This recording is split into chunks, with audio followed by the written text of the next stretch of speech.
Hello, হ্যাঁ ভাই, কেমন আছেন? ঠিক আছেন তো? হ্যাঁ, আমি তো ঠিক আছি। বলো কি খবর? ভাইয়া, আমাদের অ্যাপার্টমেন্টে না একজন অনেক বড় ভিআইপি এসেছেন। ওনার হুম, একটা মেয়ে চাই হয়তো। যদি কেউ থাকে তো কি? বলবেন। মেয়ে চাই? কে জিজ্ঞাসা করেছে তোমায়? সেটা একটু সিক্রেট ভাইয়া, বলা যাবে না। মেয়ে পাওয়া যাবে কি? এরকম কিছু না। ওর ডিটেলসটা পেলে খুব ভালো হতো। আরে ও কিছু না, ও হয়তো সিনেমাতে অনেক বড় রাইটার হবে হয়তো। কোনো নতুন সিনেমা স্ক্রিপ্ট লিখতে এসেছেন। আমাকে কোনো মেয়ের ব্যাপারে জিজ্ঞেস করছিলেন। হুম, বলছিল যে ওনার সঙ্গে ১০-১৫ দিন থাকতে হবে। আচ্ছা ঠিক আছে, কিন্তু আমাদের মেয়েরা এখন একটু ব্যস্ত আছে।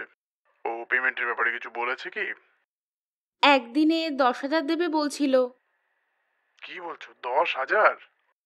ঠিক আছে, আমি দেখছি কাউকে পাওয়া যায় কিনা। কেউ হ্যাঁ বলে দিলে আমি তোমাকে ইনফর্ম করব। হ্যাঁ ঠিক আছে ভাইয়া, রাত্রে ওখানে ডিনার দিতে যাব আমি। তো আমাকে নিশ্চয়ই এই ব্যাপারে জিজ্ঞেস করবে। যেমন আপনি বললেন, আমি বলবো যে অ্যামাউন্ট অনেক কম। ঠিক আছে, আমি ফোন রাখছি। হ্যাঁ ঠিক আছে ভাইয়া, আমি ফোন করব। হুম, এক মিনিট।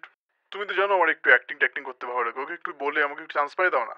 কেন ভাই এইসব? ওনার থেকে জিজ্ঞেস করব তো জানি না কি ভাববেন, ঠিক লাগবে না। আর সেরকম না, ছোটবেলা থেকেই আমার একটু অ্যাক্টিং করার শখ। একটু বলো না। হ্যাঁ ঠিক আছে ভাইয়া, আমি একবার ওনাকে জিজ্ঞেস করছি। যদি সত্যিই কোনো চান্স পাওয়া যায় তো আমি আপনাকে ফোন করছি। হুম, ঠিক আছে, আমি রাখছি। বাই। হ্যাঁ ঠিক আছে ভাইয়া, বাই ভাইয়া।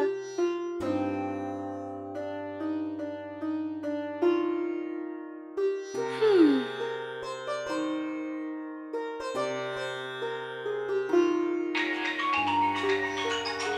হুম, হুম।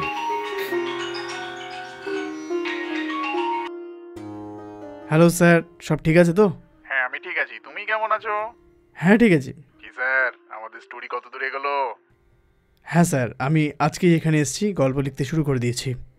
আরে তুমি একদম সাবধানে লেখো। যদি কোনো স্ক্রিপ্টে বা এইসব করতে কোনো প্রবলেম হয়, আমাকে যে কোনো সময় তুমি ফোন করতে পারবে, আমি এক্সপ্লেন করে দেবো। কোনো ভুল হওয়া চলবে না। এটা একটা বড় কোম্পানি, একটু ভেবেচিন্তে লিখবেন। আচ্ছা স্যার, আপনি একটা কাজ করুন না, আমি স্টোরি শেষ করে আপনাকে কল করে নিচ্ছি। আপনিও এখানে চলে আসুন না, আমরা এখানে বসে পুরো স্টোরিটা ডিসকাস করে নেবো তাহলে। আরে এই সব আমাকে দিয়ে হবে না। তুমি আগে লিখে নাও। যদি ওতে কোনো ঠিক করতে হয় তাহলে সেটা পরে দেখা যাবে। Okay sir. আচ্ছা, এই পুরো স্ক্রিপ্টটা শেষ করতে তোমার মোটামুটি কতদিন লাগবে? আরে আমি তাড়াতাড়ি শেষ করে দেবো, এই 20 দিনের মধ্যে আমি স্টোরি শেষ করে দেওয়ার চেষ্টা করছি, ঠিক আছে? আচ্ছা, 20 দিন মতো লাগবে। আচ্ছা, তাড়াতাড়ি শেষ করো, কাজ শুরু করতে হবে। আসলে আপনার স্ক্রিপ্টটা দেওয়ার পর তো 2 সপ্তাহ লেগে যাবে ওই কারেকশন টারেকশন দেখার জন্য। এই জন্য একটু তাড়াতাড়ি স্ক্রিপ্ট দিয়ে দিন স্যার। হুম, ঠিক আছে। আচ্ছা, কাল আমাদের প্রোডিউসার কল করেছিলেন। ও বলেছে যে আপনাকে অ্যাডভান্স পাঠিয়ে দিয়েছে, আর কাজটা শেষ করার পর বাকিটা পেমেন্ট করে দেবে। ঠিক আছে তো? হ্যাঁ ওকে স্যার, পেমেন্ট নিয়ে কোনো প্রবলেম নেই, আমাদের প্রজেক্ট সাকসেসফুল হতে হবে, এটাই আমার কনসার্ন। অনেক ধন্যবাদ স্যার, তাড়াতাড়ি কাজ শেষ করুন। হ্যাঁ শিওর স্যার। এই ছবিটাতে আমাদের ভালো নাম কামাতে হবে। অবশ্যই স্যার, অবশ্যই হবে। ঠিক আছে, আমি তাহলে রাখি। ঠিক আছে, বাই। বাই।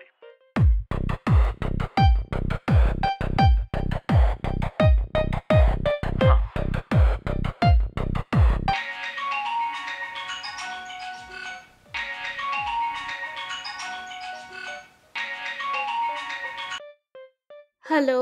হ্যালো শৈলজা। হ্যাঁ বলুন ভাইয়া, কোনো মেয়ে পাওয়া গেল? না রে শৈলজা, কোনো মেয়ে পাইনি। বললাম না আমাদের সমস্ত মেয়েরা বিজি আছে। পরের সপ্তাহে ওরা ফ্রি হবে। না ভাইয়া, উনি এক্ষুনিই চাইছেন। যদি পরের সপ্তাহে হয় তো অনেক মুশকিল হবে। এই সপ্তাহে পাওয়াটা একটু মুশকিল হবে। আমি সবাইকে জিজ্ঞাসা করে দেখেছি। একটু বোঝো শৈলজা। আচ্ছা ঠিক আছে ভাইয়া, আমিই কিছু করছি। হ্যাঁ হ্যালো শৈলজা, হুম। আমার চান্সের ব্যাপারটা ওকে একটু বলে দিও। জিজ্ঞাসা করে আমাকে তাহলে জানিও। হ্যাঁ ঠিক আছে ভাইয়া, আমি জিজ্ঞেস করে বলছি। হ্যাঁ ঠিক আছে। আরে ইয়ার, এখন আমি কি করি? এই স্যার তো মেয়ে চাইছে বলছে, আর ওই ভাইয়া তো কেউ ফ্রি নেই বলছে। আমিও এরকম কোনো মেয়েকে পার্সোনালি চিনি না, কিছু বুঝতে পারছি না যে কি করব। হুম। ইনি কেন ফোন করছেন?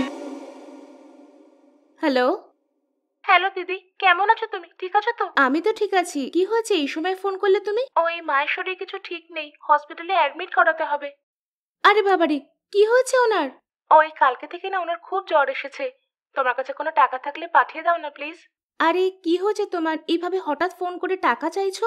হ্যাঁ দিদি, ওই হসপিটালে ভর্তি করতে টাকা দরকার না, আর আমার কাছে তো একটুও টাকা নেই। ও এমনটা কি? এখন তো আমার কাছেও কোনো টাকা নেই। একটা কাজ করছি, আমি কারোর কাছ থেকে জিজ্ঞেস করে বলছি। ঠিক আছে দিদি, আমি তাহলে ফোন রাখছি। হ্যাঁ ঠিক আছে।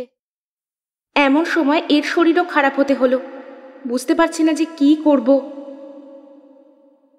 আমার কাছেও একটুও টাকা নেই। মাকেও হসপিটালে ভর্তি করাতে হবে, আর এই স্যারও আর্জেন্টলি একটা মেয়ে চাইছে। যদি আমি স্যারের সঙ্গে থাকবো তো অনেক টাকা দেবে আমাকে, ওই টাকা দিয়ে মায়ের চিকিৎসাও করাতে পারবো। ঠিক আছে, ভেবে কিছু করছি। টাইমও তো হচ্ছে, সবার জন্য খাবারও বানাতে হবে।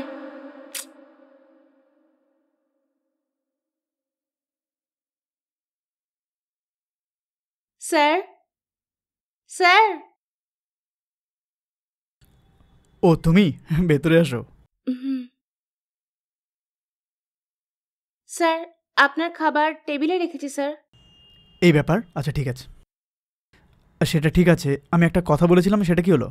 কি হয়েছে স্যার, কি ব্যাপার? আপনি একটা মেয়ের ব্যাপারে বলেছিলেন না, সেটা কি হলো? জিজ্ঞেস করেছি স্যার, সব মেয়েরা অনেক বিজি। এই ব্যাপার?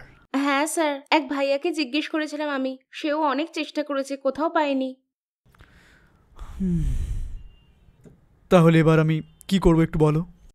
এবার কি করবেন আপনিই বলুন স্যার। যদি তুমি আমার সাথে থাকো, ওই পেমেন্টটা তোমার ইউজফুল হবে না? কিন্তু স্যার, আমি এগুলো কিভাবে? এটা আর কি, না হলে এই পেমেন্টটা অন্য কাউকে দিয়ে দিতে হবে। যদি তুমি থাকো, তুমি ওই পেমেন্টটা পেয়ে যাবে, তোমারও কাজে লাগবে না। ও তো ঠিক আছে। দেখো না, যদি তুমি থাকো তোমাকে আমি প্রতিদিন 20,000 করে দেবো, আর আমি এখানে 15 দিন মতো থাকবো। ওভারঅল দেখতে গেলে তোমার 3 লাখ টাকা মতো পাবে, সেটা তোমার জন্য অনেক ইউজফুল হবে, তাই না? 15 দিন আমিও একটু রিল্যাক্সে কাজ করব, আর তোমার জন্য ওটা ইউজফুল হবে। আরে এত কি ভাবছো? কি হয়েছে স্যার, কত বড় ব্যাপার এটা, ভাববো না নাকি? ওকে ওকে, ভালো করে ভেবে দেখো।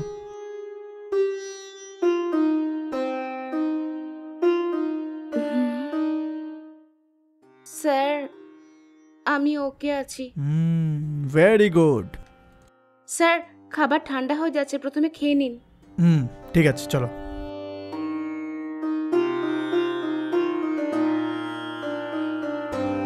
সাবধানে পড়ে যাবে। তুমি এখন অবধি তোমার ফ্যামিলির ব্যাপারে, তোমার ব্যাপারে কিছু বললে না? আমার ব্যাপারে বলার মতো বিশেষ কিছু নেই স্যার। ভালো কিছু না, কিছু পাস্ট তো বলো। একটু যোগ করছিলাম। স্যার, আমার পুরো ফ্যামিলি গ্রামে থাকে স্যার। আমার স্বামী খুব মদ খায়, ও এই জন্য ওকে ওখানে রেখে আমি চলে এসেছি স্যার। আমার একটা ছেলেও আছে, ওর আর আমার 2 বোনের দেখভাল মাই করে। ওদের সমস্ত খরচ আমিই দেখি স্যার, এই জন্য আমি এখানে থেকে কাজ করি। ও ঠিক আছে, কিন্তু হাজব্যান্ডকে ছেড়ে চলে আসলে কেন?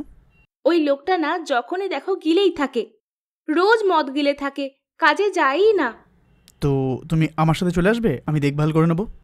না স্যার, আমার এগুলো সেট হবে না। কেন কেন সেট হবে না? তোমায় দেখভাল করে নেবো, মাসে মাসে তোমায় ভালো পেমেন্ট দিয়ে দেবো। যদি আপনার কথা শুনে আমি চলে যাই, তাহলে এখানে যাওয়া যাবে না, ওখানে যাওয়া যাবে না, শর্ত অনেক দেবেন। সত্যি বলতে কি, আমার এই চাকরিটা খুব পছন্দ স্যার।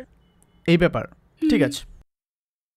স্যার, আমার পরিচিত ভাইয়া আপনার এই মুভিতে চান্স পাওয়া যাবে কিনা জিজ্ঞেস করছিল স্যার, হলে বলবেন না? অনেক ক্যারেক্টারই আছে, আমি আসলে ওইসব ইন্টারফেয়ার করি না, ওটা আসলে ডাইরেক্টরের কল। এমন হলে আমি ওনার ফটো আপনাকে দিচ্ছি, ডাইরেক্টরকে বলে কোনো ক্যারেক্টার দিন স্যার। অবশ্যই করব। সেটা ঠিক আছে। ও কি আপনার পরিচিত কেউ? না না, এমন কোনো ব্যাপার নয় স্যার, ও আমার বন্ধুর ভাই, এই জন্য। ওর মুভিতে অ্যাক্টিং করার অনেক শখ স্যার, এই জন্য জিজ্ঞেস করছিল। ঠিক আছে ঠিক আছে, ওর ছবি আমাকে পাঠিয়ে দিও। Okay sir. সকালে তাহলে কথা বলে নেবো। ঠিক আছে স্যার। হুম